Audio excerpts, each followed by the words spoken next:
Esto es Torre Fuerte. Finalizando la serie, Raíces Firmes, escucha el mensaje, la relación que sostiene tu vida, con el hermano Alejandro Luna. Muy buenas tardes, iglesia. Damos muchas gracias a Dios por su alabanza. Qué bello pensamiento el que nos comparte Iván, ¿no? El hermano que dirige. En Él estamos anclados. Venga lo que venga, estamos firmes en Él. Y esa es la serie que estamos estudiando. Hoy estamos terminando la serie Raíces Firmes. El tema que vamos a estudiar hoy es la relación que sostiene tu vida. ¿Cómo podemos tener firmeza a través de la relación que sostiene nuestra vida? Entonces, le pido por favor que ahí en su Biblia me acompañe al Evangelio de Juan, capítulo 15. Evangelio según San Juan, capítulo 15. El pasaje es muy conocido. Vamos a estudiar acerca de este pasaje. Le voy a ir compartiendo algunas otras citas, pero le pediría que usted permanezca ahí en Juan 15, porque prácticamente esa va a ser la base. Y creo que lo más importante de todo, antes de iniciar, pues es que me acompañe en oración. ¿Le parece si ponemos este tiempo en manos del Señor? Acompáñame a orar, por favor. Bendito Padre Dios, gracias, Señor, porque estamos aquí en tu casa, ante tu presencia, mi Dios, y te pedimos que nos ministres a través de tu palabra, mi Dios. Llévanos, Señor, a través de tu palabra, Señor, habla a nuestros corazones aquello que necesitamos escuchar, Padre. No es lo que yo diga, Padre, es lo que tu palabra establece, mi Dios. En eso queremos ser guiados, en el nombre precioso de Cristo Jesús. Amén.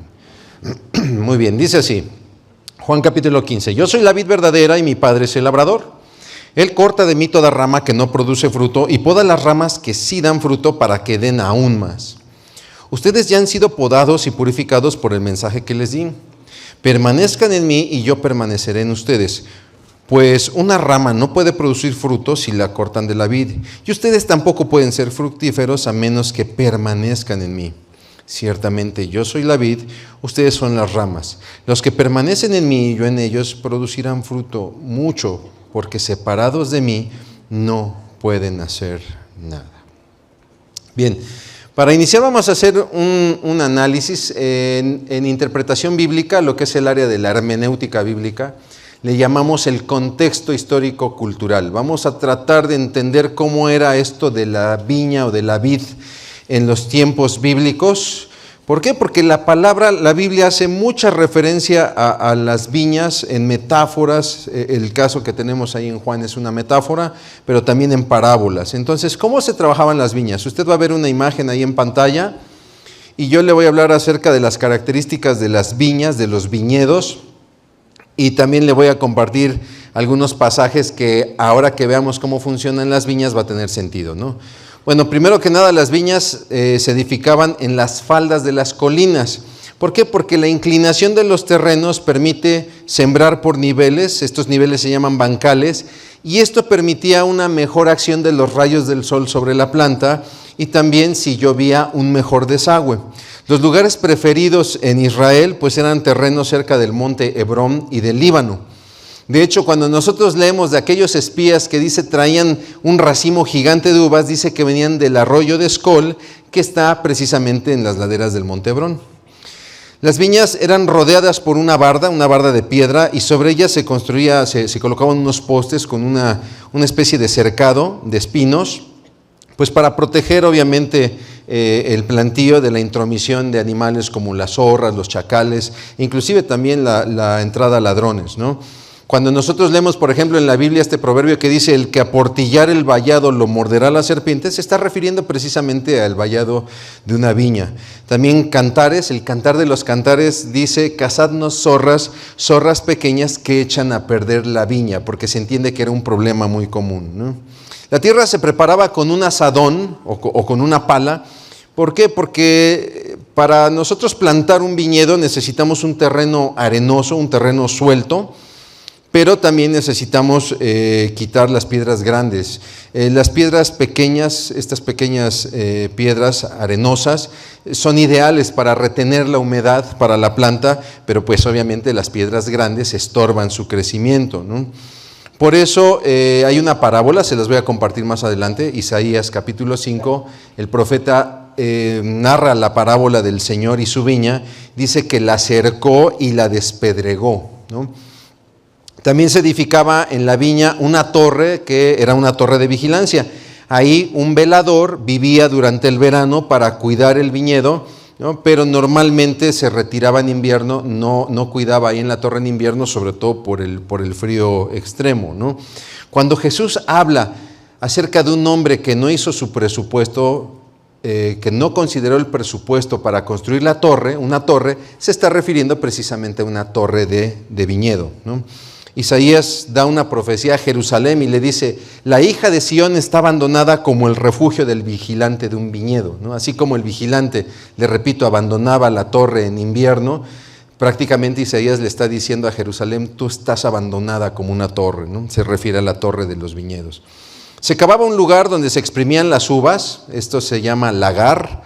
Ahí se colocaban las uvas y entonces las personas solían cantar y danzar pisando las uvas para exprimir el jugo. Por eso cuando Apocalipsis 19, un pasaje precioso, describe el retorno del Señor Jesucristo en toda su gloria, dice: de su boca sale una espada aguda para herir con ella las naciones, está hablando de juicio, y él las regirá con vara de hierro.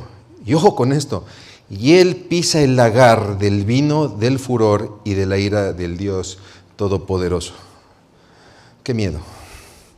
Cuando el lugar estaba listo, entonces se plantaban vides escogidas, se les llama vástagos, son pequeños retoños tiernos de la planta, y se van sembrando a corta distancia, ¿no?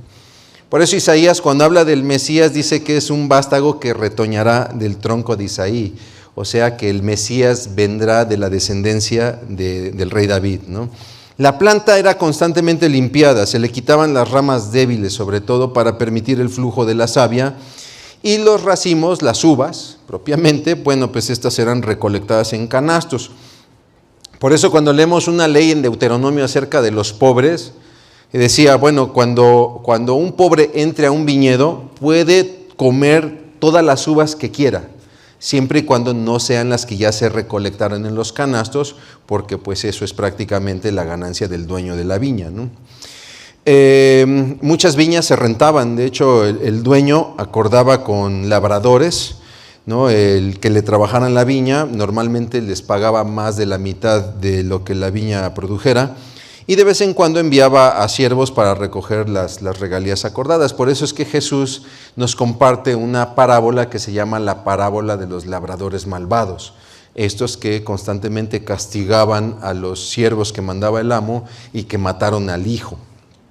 De hecho, cuando Jesús habla de esta parábola, empieza diciendo: un hombre plantó una viña, la cercó de vallado, cavó un lagar, edificó una torre y la arrendó a unos labradores y se fue lejos. Le decía yo que Isaías también nos habla de una viña en el capítulo 5 del libro de Isaías, donde dice: ahora cantaré para aquel a quien amo un canto acerca de su viña. Mi amado, está hablando de Dios, tenía una viña en una colina rica y fértil. Aró la tierra, le quitó las piedras y sembró en ella las mejores vides. En medio de su viña construyó una torre de vigilancia y talló un lagar en las rocas cercanas. Luego esperó una cosecha de uvas dulces, pero las uvas que crecieron eran amargas. Bueno, este es como el contexto histórico-cultural del pasaje. Jesús nos está hablando en una metáfora acerca de la vid y los pámpanos. ¿Por qué? Porque Jesús quiere enseñarnos el tipo de relación que quiere establecer contigo y conmigo. ¿Y por qué es importante, mi hermano, mi hermana, que tú y yo entendamos el tipo de relación que quiere tener Jesús con cada uno de nosotros? Pues porque Él nos ha comprado con su sangre. Porque Él nos ha rescatado, mi hermano, y creo que es lo menos que debemos hacer, el tener una relación firme en Él. También porque Él nos advirtió que en el mundo tendremos aflicción y que necesitamos confiar en Él porque Él ha vencido al mundo. Y es una realidad, mi hermano, estamos viviendo tiempos de incertidumbre en todas las áreas. Cuando nosotros planeamos ahí en el cuerpo pastoral las predicaciones de este año, quisimos empezar precisamente con una serie que hablara de firmeza. ¿Por qué? Porque había mucha incertidumbre en cómo iba a venir el 2026. Se hablaban muchas cosas en el terreno de la economía, la política, etc. Y entonces queríamos compartir con la congregación un tema que causara confianza, que promoviéramos la confianza y la firmeza en Cristo Jesús. Y vaya que el 2026 arrancó con todo, ¿no? tuvimos guerras, rumores de guerras, temblores. Y entonces estamos viviendo una incertidumbre económica. No sabemos cómo nos va a ir en el trabajo o en el negocio. Tenemos incertidumbre política. No sabemos qué va a suceder con el país, con el mundo. Tenemos incertidumbre moral. Ya no sabemos ahora cuáles son los valores en los que serán educados nuestros hijos. Tenemos hasta incertidumbre ambiental. Ya no sabemos qué le va a pasar a este planeta y todos sus recursos. Pero mi hermano, es importante que en medio de toda esta incertidumbre, tú y yo establezcamos una relación con Jesús que nos sostenga, en toda circunstancia. No importa quién gobierne, qué se venda, qué se compre, cómo esté el clima o qué decidan creer las sociedades. Entonces vamos a estudiar 4 principios de relación que debemos tener con Jesús y que están basadas precisamente en el pasaje de Juan 15. El primer tipo de relación, pues obviamente es una relación verdadera. Tú y yo tenemos que establecer con Jesucristo una relación verdadera. Jesús dice, yo soy la vid verdadera. En la interpretación bíblica existe un principio que se llama la observación. Vas a interpretar un pasaje bíblico, tienes que emplear el método de la observación. Es decir, tienes que ver qué hay en el pasaje, pero tienes que aprender a ver también qué no hay en el pasaje. No estoy diciendo que le inventemos cosas a la Biblia, ¿no? Te quiero poner este ejemplo. Mira, Jesús dijo, yo soy la vid verdadera. Está escrito ahí en Juan 15. Entonces, lo que puedo ver es que hay una vid verdadera. El pasaje no nos dice si es la única vid.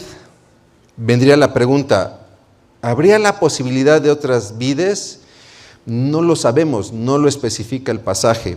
Pero sí podemos tener certeza de algo, mis hermanos, que si sí hubiese otras vides, estas no son verdaderas. Solo Jesús es la vid verdadera. Esto es un ejercicio de hermenéutica. Y si hay otras vides que no son verdaderas, entonces son vides falsas que prometen alimentarnos. Te pongo ejemplos. Mira, la popularidad, con su falso fruto de la aceptación. Por alcanzar popularidad tenemos a los jóvenes entrando en adicciones porque ellos quieren ser aceptados en un grupo. Por la popularidad tenemos a chicas que de repente tienen problemas de anorexia, de bulimia. ¿Por qué? Porque quieren cubrir un estándar de imagen para ser aceptadas. Y los adultos no nos escapamos, ¿eh? Ahí andamos en esta onda de chavorrucos porque queremos ser aceptados. Nos duele envejecer, ¿no? Mi hermano, Jesús dijo, yo soy el buen pastor, conozco mis ovejas y ellas me conocen. Y esa es la más hermosa expresión de aceptación que tú y yo encontramos en la palabra. El materialismo nos ofrece un falso fruto de seguridad. Si yo tengo, me siento seguro. Pero mi hermano, Jesús dijo, yo soy el buen pastor, yo soy el pan de vida. El que a mí viene nunca tendrá hambre y el que en mí cree no tendrá sed jamás. Hay una provisión segura en Cristo Jesús. Muchas veces buscamos el estatus, porque buscamos protección. Si yo tengo influencia o tengo amigos influyentes, yo estaré seguro. ¿Quieres seguridad? Jesús dijo, yo soy la puerta de las ovejas. El que por mí entrare, será salvo. Entrará y saldrá y hallará pastos. El conocimiento muchas veces también se vuelve una vid falsa que te ofrece el falso fruto del entendimiento. Pensamos que si estudiamos arduamente vamos a entender las cosas. Pero en realidad Jesús dijo, yo soy el camino, la verdad y la vida. Jesús es la verdad. Y por Él tenemos entendimiento. Ojo, no estoy diciendo que no estudien. Aquí los muchachos van a pensar, sí, yo por eso no estudio. No estoy diciendo que no estudiemos. Pero no cifremos nuestra esperanza en el conocimiento. ¿Qué decir de la religiosidad? Donde muchas veces pensamos que a través de actos religiosos vamos a encontrar o alcanzar la paz. La religión es el camino a la paz. Bueno, no, en realidad es la Avenida Juárez. No. Pero no, mi hermano, la religiosidad es falsa. ¿El cristianismo es una religión? Sí, aunque muchos dicen, no, el cristianismo no es una religión. Sí es una religión. Religión es religar con Dios. Pero no nos movemos por la religiosidad. Jesús dijo, yo soy la luz del mundo. El que me sigue no andará en tinieblas, sino que tendrá la luz de la vida. Ese es el propósito de una verdadera religión, tener luz. Y la tenemos en Cristo Jesús. Y puedo seguir hablándote de la depresión, del suicidio, etcétera, que ofrecen estos falsos frutos de liberación, pero que en realidad nos encadenan. Jesús dijo, yo soy la resurrección y la vida. El que cree en mí, aunque esté muerto, vivirá. Y no sé qué circunstancia podrías estar pasando en tu vida, mi hermano, pero si tú sientes que tu vida está muriendo, Jesús es la resurrección y la vida. Y en Él puedes hallar vida. Él afirma ser la vid verdadera. Y Jesús, mi hermano, no es verdadero porque dice cosas verdaderas. Él es verdadero porque Él es la verdad misma. Su ser es la verdad. Y obviamente cuando Él habla verdad. Jesús habla con Pilato. Y Jesús le dice a Pilato, tú dices que yo soy rey. Yo para esto he nacido y para esto he venido al mundo, para dar testimonio de la verdad. No estés pensando en reinados. Hablemos de la verdad. Todo aquel que es de la verdad oye mi voz. Y entonces Pilato contesta con la pregunta más absurda. ¿Qué es la verdad? Y es absurda, mi hermano, porque Pilato no pudo ver que tenía enfrente al Hijo de Dios, que es la verdad en toda su totalidad. Prefiere salir a congraciarse con el pueblo y a soltar a Barrabás. Pero tú y yo, mi hermano, tú y yo tenemos enfrente a Jesús, quien es la verdad. Tú y yo no somos la verdad, pero estamos llamados a caminar en la verdad. ¿Por qué? Porque Jesucristo es la verdad. Entonces tú y yo debemos desarrollar una relación con Jesús basada en la verdad, porque sabemos que Él es la verdad. Mira, si tú y yo caminamos con un pie dentro del cristianismo y otro dentro del mundo, en realidad no estamos siendo verdaderos. Eso la Biblia lo llama tibieza, y la tibieza no procede de la verdad. De hecho, Jesús escribe o da un mensaje a una iglesia en Apocalipsis, la iglesia de la Odisea, y la confronta por su tibieza.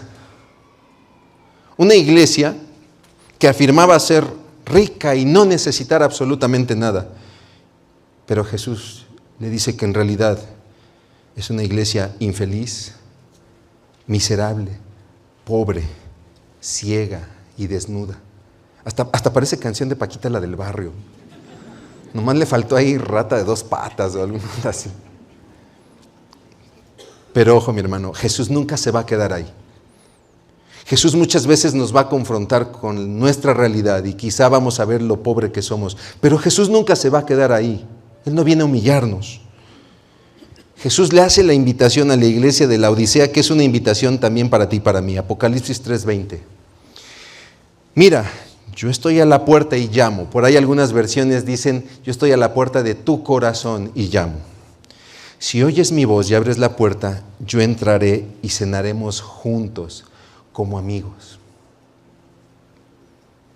Y ojo, no hay que caer en el error de los arminianos, este movimiento religioso que se dio en la historia de la iglesia, donde ellos decían que la salvación está en razón del libre albedrío que tú y yo tenemos. Somos salvos gracias a la decisión que tomemos. No, mi hermano, cuidado con eso. Recuerda que el contexto de este pasaje es la tibieza de la iglesia. Porque tú y yo, mi hermano, podemos decidir abrir la puerta o no de nuestro corazón. Esa no es la decisión importante. La decisión importante es si Jesús quiere entrar o no. Es en Jesús y en su decisión donde tú y yo hallamos la salvación. ¿Y sabes qué es lo mejor de todo? Que Él quiere entrar. Él quiere entrar en nuestro corazón, pero lo quiere hacer a través de una relación sincera y honesta, como 2 amigos entrañables que cenan juntos. Me encanta la versión de la Nueva Traducción Viviente, como amigos.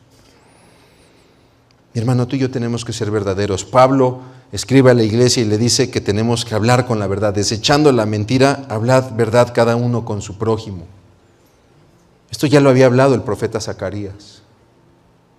Y es que, mi hermano, velo de esta manera. Si en una empresa los socios no hablan con la verdad, sobre todo entre ellos, el negocio está acabado. Piensa en un hogar. Si en un hogar los esposos no hablan con la verdad, sobre todo entre ellos, la familia está acabada. Si en una iglesia los pastores no hablan con la verdad, inclusive entre ellos, la congregación está acabada. Si en nuestra vida, mi hermano, tú y yo no nos acercamos a Dios de manera sincera, con la verdad, simplemente estamos acabados. No usemos la mentira. Usamos la mentira muchas veces para ocultar faltas. Usamos la mentira para ocultar realidades que nos duelen. ¿Se acuerda la canción de aquel? Casi todos sabemos querer, pero pocos, sí se la saben. Bueno, casi a todos nos encanta pretender, pero pocos realmente aceptamos lo que somos. Y entonces empezamos a vivir una vida de pretensiones y empezamos a caminar en mentira. Y lo hacemos con el cristianismo, nos volvemos unos pretenciosos espirituales. Como aquella mujer que le dice a su amiga, amiga, créeme que yo estoy orando todos los días por ti y por tu perverso esposo que no te comprende. ¿Qué te hizo esta semana? Platícame, amiga. Platícame, porque créeme, yo todos los días oro por ti y por tu familia. Es más, hasta por la vaquita marina que está en peligro de extinción. En realidad, ella no quiere orar por la amiga. Ella se quiere enterar del chisme. Para enterar luego a los otros hermanos. Yo tengo una petición de oración. ¿Qué creen que le pasa a una amiga? Pero ¿sabes qué es lo peor de todo, mi hermano? Que queremos ser pretenciosos con Dios, como si Dios pudiera ser burlado. Queremos venir a apantallar a Dios, como aquel fariseo, ¿no?, que llega al templo a orar y que agradecía porque no era pecador como los demás, sino que él ayunaba y ofrendaba. Este hombre no buscaba el favor de Dios, este hombre venía a recordarle a Dios lo grande que él se sentía. Pero Jesús dijo que el publicano que buscaba la compasión de Dios por sus pecados fue quien regresó realmente justificado. Cualquiera que se exalta será humillado y el que se humilla será exaltado. ¿A qué voy con todo esto, mi hermano? No tratemos a Jesús como cualquier hierba. Él es la vid verdadera. Debemos desarrollar una relación verdadera que nos permita tener raíces firmes en cualquier circunstancia. Como decía Iván, vengan tormentas, vengan lluvias, estamos anclados en Él. Pues mi hermano, la verdad nos da esa firmeza. Número 2, una relación obediente. Dice, mi padre es el labrador. El labrador es la persona que trabajaba la viña, ¿no?, que le daba mantenimiento. De hecho, hay una parábola en el libro de Proverbios que habla de un mal labrador. Dice, pasé por el campo de un perezoso, por el viñedo de uno que carece de sentido común. Vi que habían crecido espinos por todas partes, estaba cubierto de maleza y sus muros destruidos. Pero ojo, mi hermano, Jesús nos está diciendo que el Padre es el labrador. Entonces Jesús nos está dando la confianza de que estamos en las manos del mejor labrador. ¿Por qué? Porque Dios edifica y cuida su viña. Mi hermano, Dios es el que prepara el terreno. Dios es el que toma las mejores decisiones para tu vida y para mi vida. Es nuestro Padre quien levanta un vallado para protegernos. Y muchas veces, mi hermano, Él va a quitar de nosotros todo aquello que nos estorba para nuestro crecimiento y nuestra fortaleza, aunque sea a veces un proceso doloroso. Los fariseos cuestionaron a Jesús y a sus discípulos porque no tenían este ritual del lavamiento de manos antes de comer. Un ritual que no era parte de la ley judía, de la ley mosaica. Eso se lo inventaron ellos. Y entonces Jesús declara a los fariseos, toda planta que no plantó el Padre será desarraigada. Es cierto, el Padre es el labrador, pero Jesús nos está advirtiendo de todo aquello que no procede del Padre. Entonces, tenemos que cuidar, mis hermanos, de no traer al cristianismo cosas que no proceden del Padre. Piensa en estas dos palabras, gracia y santidad. Espero que vayas conmigo, gracia y santidad. Te voy a poner ejemplos de cosas que no proceden del Padre. Por ejemplo, prácticas no ordenadas en la Biblia. De repente queremos hacer cosas que no están en la Biblia y por causa de estas prácticas ignoramos la gracia e ignoramos la santidad. Y entonces no nos damos cuenta que al final inclusive hasta terminamos produciendo apatía. Te pongo este ejemplo. De repente nos viene esta onda de la modernidad y hay que modernizar a la iglesia y nos sacamos ahí actividades muy modernas que no tomamos en cuenta la gracia del Señor, que no tomamos en cuenta su santidad Y entonces terminamos produciendo apatía, y al rato la iglesia no quiere tener estudios bíblicos, la iglesia no quiere salir a las misiones. ¿Por qué? Porque eso está pasado de moda. ¿Ya quién cree en eso? ¿Qué me dices de las reglas no escritas en la Biblia? Estas que producen legalismo. Que por estas reglas ignoramos la gracia, pero abusamos de la santidad.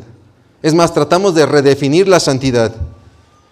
Y entonces empezamos a ver cosas como el corte de cabello, que si tienes que usar o no pantalón, que cómo te tienes que sentar en la predicación de los domingos, etc.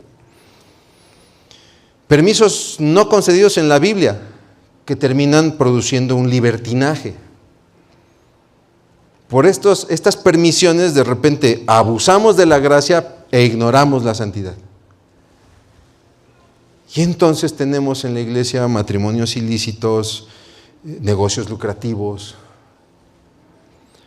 ¿Qué me dices de puestos o jerarquías que no están descritos en la Biblia, pero que nos inventamos, ¿no?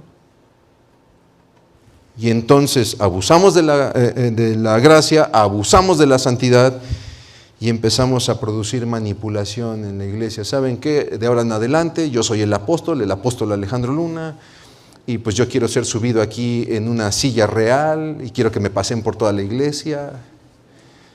Y empezamos a abusar de la iglesia. La iglesia cae en algo que se llama un pastorcentrismo. Mi hermano, la iglesia es cristocéntrica. La iglesia gira alrededor de Cristo y la iglesia se mueve a donde Cristo la quiere llevar. Nuestra labor en el pastorado es estar siempre al pendiente de a dónde quiere llevar Cristo a su iglesia. Porque si caemos en el pastorcentrismo, la iglesia va a caminar a donde quiere llevarle el pastor, y eso es muy peligroso. Y al rato nos empezamos a inventar aquí prácticas muy raras y muy locas. Y al rato ahí va el pastor Alejandro con la pastora Saraí y las pastorcitas. No, espérate, pues el ministerio es mío, no de mi familia. El llamado fue para mí. La responsabilidad delante de Dios es mía. Y es importante que como iglesia estemos orando por nuestros pastores para que seamos cristocéntricos. Y tengo que decirlo, son una bendición los pastores que tenemos. En verdad, doy muchas gracias a Dios que me permite trabajar con este equipo. Cuando Jesús nos habla del Padre como un labrador, pues Él está dejando en claro, mi hermano, que el Padre es dueño de todo. Y entonces tenemos que sujetarnos al Padre. Jesús es la vid verdadera. Bueno, Jesús se sujeta al labrador. En todo su ministerio Jesús siempre dejó en claro que Él se sujetaba a la voluntad del Padre. Mi hermano, si el Padre es el labrador, Él está por encima de nosotros. La mejor manera de relacionarnos con Él es a través de la obediencia. La mejor manera que tú puedes relacionarte con alguien que está por arriba de ti es a través de la obediencia. En el hogar con los padres, en el trabajo con los jefes, en el ministerio con los líderes. La sujeción, la obediencia. No estoy hablando de una obediencia ciega. A ver, mis hermanos, el tema aquí no es si obedezco o no obedezco. El tema es por qué obedezco. Porque muchos obedecen por interés. Te obedezco porque, pues como va a haber aumento de salario o de puesto, pues ahorita me pego contigo y te obedezco porque voy a ganar algo. O a veces es por imposición, ¿no? Pues te obedezco porque eres el jefe que me pusieron. Pasa mucho con los hijos, ¿no? Que los regañas, pues yo no te pedí nacer. ¿Qué crees? Yo tampoco, pero la realidad es que soy tu papá y lo haces. Punto. Cuando de repente las personas tienen problemas de sujeción a la autoridad, esto se vuelve un tema. Es difícil que acepten esto. Pero ¿quieres tener una relación sana? Camina en la obediencia. Te repito, no se trata de si obedecemos o no obedecemos. ¿Por qué obedecemos? Y Jesús nos llama a obedecer por amor. Dice Juan 14, versos 19 al 21. Dentro de poco el mundo no me verá más, pero ustedes sí me verán. Dado que yo vivo, ustedes también vivirán. Cuando yo vuelva a la vida, ustedes sabrán que estoy en mi Padre y que ustedes están en mí y yo en ustedes. Los que aceptan mis mandamientos y los obedecen son los que me aman. Y porque me aman a mí, mi Padre los amará a ellos, y yo los amaré y me daré a conocer a cada uno de ellos. Mi hermano, somos criaturas en manos de nuestro Creador. Somos pámpanos en manos del labrador. Jesús está ilustrando la relación de su iglesia con Él a través de la vid. Pablo lo va a hacer a través de la figura del cuerpo. Pablo no dice que somos un cuerpo con Cristo, dice que somos un cuerpo en Cristo, donde Cristo es la cabeza que opera todo el cuerpo. Y nosotros somos miembros bajo la voluntad de esa cabeza. Es cierto, cada miembro es diferente, dice Pablo. Uno es ojo, otro es mano, otro es pie.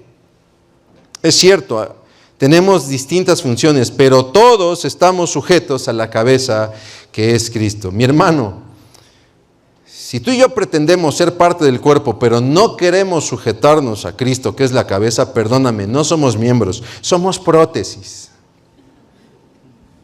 Si tú y yo queremos pertenecer a la vid, pero no nos sujetamos al labrador, perdóname, somos hierba injertada, hierba mala. Yo te invito a que desarrollemos una relación de obediencia con el Padre. ¿Por qué? Porque Jesús, que es la vid verdadera, se sujetó al Padre, fue obediente al Padre, y porque la obediencia también nos permite tener raíces firmes en cualquier circunstancia. La obediencia también trae firmeza. Número 3, la relación fructífera. Dice Jesús, vosotros sois los pámpanos. La ilustración de esta metáfora, mis hermanos, nos enseña que nuestra vida cristiana se reduce a una sola cepa, Jesucristo. No hay otra vid fuera de Él. Nos enseña, sí, a tener unión con Él, pero también nos hace la referencia a una tierra labrada, es decir, hay un campo de trabajo donde tú y yo tenemos que dar fruto. Miren, en esta metáfora Jesús pone dos realidades frente a nosotros. Número 1, la comunión vital y permanente que tú y yo debemos tener con Él. Pero número 2, que apartados de Él simplemente no podemos dar fruto. Tenemos que entender entonces, mi hermano, que nuestro fruto es producto de una unión con la vid, pero también de una derivación con la vid. Esto es, estamos unidos a Cristo, sí, pero Cristo también nos alimenta. Ojo, la vid da fruto a través de los pámpanos, no de las raíces. Jesús espera que demos fruto como pámpanos. Dios, mi hermano, en la creación Él no está esperando lo que Pablo llamaba el fruto del Espíritu. Él no está esperando que el fruto del Espíritu lo den los ángeles o los animales. La Biblia no es la historia de la salvación de los ángeles o la historia de la salvación de las mascotas. Entonces, mi hermano, si tu gato de repente no desarrolla amor o bondad contigo, no te preocupes, no hay plan de salvación para tu Michi. El plan de salvación es la reconciliación de Dios con el hombre, y Dios espera de nosotros un fruto. Fruto de justicia le llama Pablo, estas obras que son producto de la salvación. No estoy diciendo que son obras por las que tenemos salvación. No, mi hermano, tú y yo somos salvos por pertenecer a la vid, no por pertenecer a la uva, al fruto. Somos pámpanos alimentados por la vid, no por las uvas. Y mi hermano, una buena vid se conoce por su buen fruto. Un buen viñedo se conoce por un buen labrador. Entonces tú y yo como pámpanos debemos buscar dar fruto que glorifique a nuestra vid y a nuestro labrador. Dice Filipenses capítulo 1, versos 9 al 11. Le pido a Dios que el amor de ustedes desborde cada vez más y que sigan creciendo en conocimiento y entendimiento. Quiero que entiendan lo que realmente importa, a fin de que lleven una vida pura e intachable hasta el día que Cristo vuelva. Que estén siempre llenos del fruto de la salvación, es decir, el carácter justo que Jesucristo produce en su vida, porque esto traerá mucha gloria y alabanza a Dios. Jesús ya había hablado de la falsedad, habló de falsos maestros, habló de lobos vestidos de ovejas. ¿Cómo los vamos a reconocer? Por sus frutos. Y Jesús presenta una dicotomía muy sencilla, ¿no? Mira, el árbol bueno da buenos frutos, el árbol malo da malos frutos. Lanza una pregunta retórica, ¿no? ¿Se pueden cosechar uvas de los espinos? No, claro que no, porque el buen árbol se conoce por su fruto. Entonces, cuando Jesús habla de fruto, esto es muy importante, hermanos, Él no está hablando de actividades, de lo que tú y yo hacemos en la iglesia, en la casa, en el trabajo. Lo que leímos en Filipenses, el fruto de salvación dice que es el carácter justo que solo Jesús produce en nuestras vidas. Jesús está hablando de una condición del corazón. El fruto es una condición del corazón, mi hermano. Lo que Pablo llama el fruto del Espíritu: amor, alegría, paz, paciencia, gentileza, bondad, fidelidad, humildad, control propio. Estas cosas no las podemos generar por nosotros mismos, mi hermano. Mira, quizá podemos simular estas cosas por un tiempo, pero sin el control del Espíritu Santo en nuestras vidas, en nuestros corazones, es simplemente imposible que se vuelvan una condición permanente. ¿Quieres saber qué sí es permanente en nosotros? El egoísmo, la envidia, la inmoralidad, los celos, la hostilidad. Eso sí nos sale re bien. Eso sí sale natural del corazón. La discordia, la venganza. Hasta nos sabe rica la venganza, ¿no? Un día te voy a encontrar, congregante de la Iglesia Bíblica Torrefuerte. Tú que nos ofrendas tu billete de 20 pesos doblado 10,000 veces en un cuadrito chiquitito que para desdoblarlo parece que estamos desactivando una bomba. Un día te voy a encontrar. No, mis hermanos, esa es venganza. No, mis hermanos. Quien verdaderamente se entrega a Cristo recibe un buen corazón del cual puede sacar buenas cosas, decía el Señor Jesús. No estamos hablando de actividades, mi hermano. De hecho, el Señor Jesucristo confronta a aquellos que le dicen Señor, Señor, pero que al final no entraron al reino de los cielos, porque ellos confiaban en sus actividades, profetizaban, echaban demonios fuera, hacían milagros, pero al final no mostraron frutos de arrepentimiento. La iglesia, mi hermano, no es un récord a ver quién ora más, quién sabe más Biblia, quién visita más personas, quién da más consejerías, quién saluda más hermanos, quién se acuerda más de los cumpleaños de otros, quién ofrenda más, etcétera. Digo, si puedes hacer esto, qué bueno, mi hermano. Pero la iglesia se trata de que cada uno de nosotros desarrolle el fruto del Espíritu Santo en su corazón. En especial en tiempos de incertidumbre, donde es necesario echar raíces firmes. Te repito, las uvas se recogían en canastos. ¿Cómo está el canasto de tu corazón? ¿Tus frutos glorifican a Dios? ¿Los frutos de tu vida son frutos de arrepentimiento, de justicia? ¿O sigues orgulloso por tu trofeo de ajedrez ahí en la sala, tu diploma de la Escuela de Desarrollo Cristiano ahí pegado en el refri? Número 4, una relación perseverante. Jesús dice: el que permanece en mí. Permanecer significa mantenerse en un lugar, en un estado. Viene del griego menó, que significa perdurar, esperar, aguardar. En mexicano diríamos aguantar. La permanencia no es un estado pasivo, mis hermanos. Requiere esfuerzo, sobre todo cuando las circunstancias son adversas, el permanecer, el perseverar. La permanencia transforma nuestra capacidad de actuar, por eso es que podemos dar mucho fruto. Y sabes también que nos ayuda a pedir con efectividad.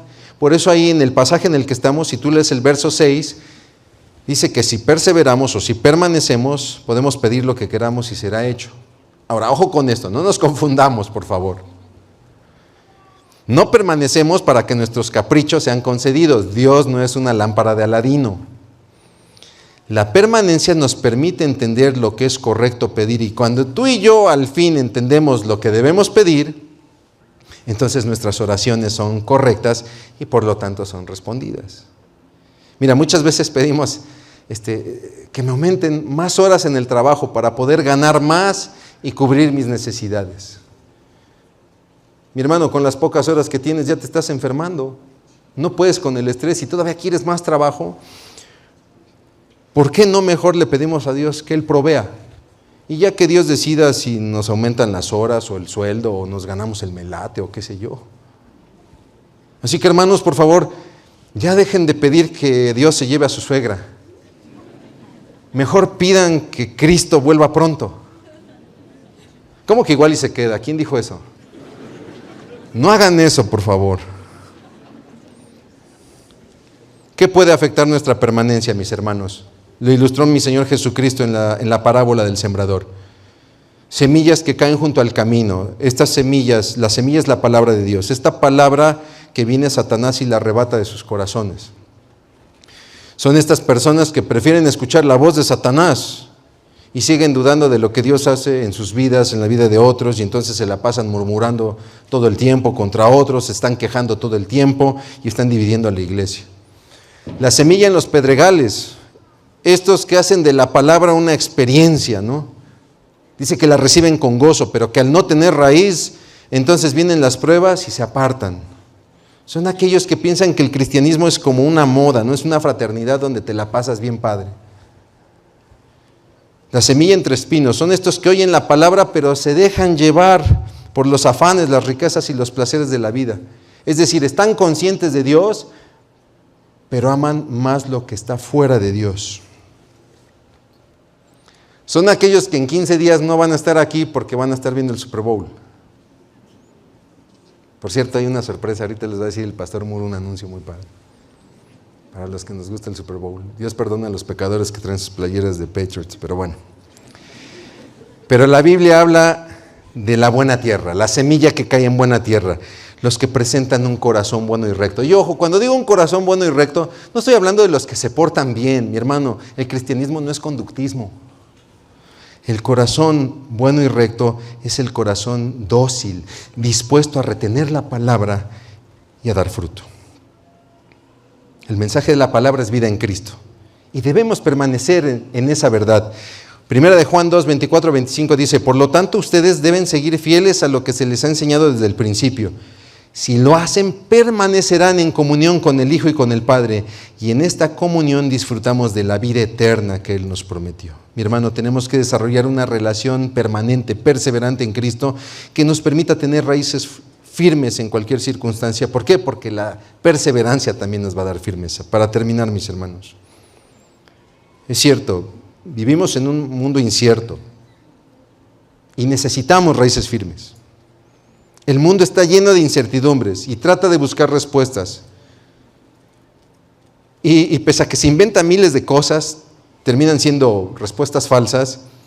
Lo más curioso de todo es que seguimos hallando estabilidad en modelos tradicionales como la familia, como la escuela y los valores bíblicos. Pero mi hermano, solo teniendo una relación verdadera, obediente, fructífera, perseverante en Cristo, nuestra familia, nuestra iglesia, nuestra vida tendrá raíces firmes.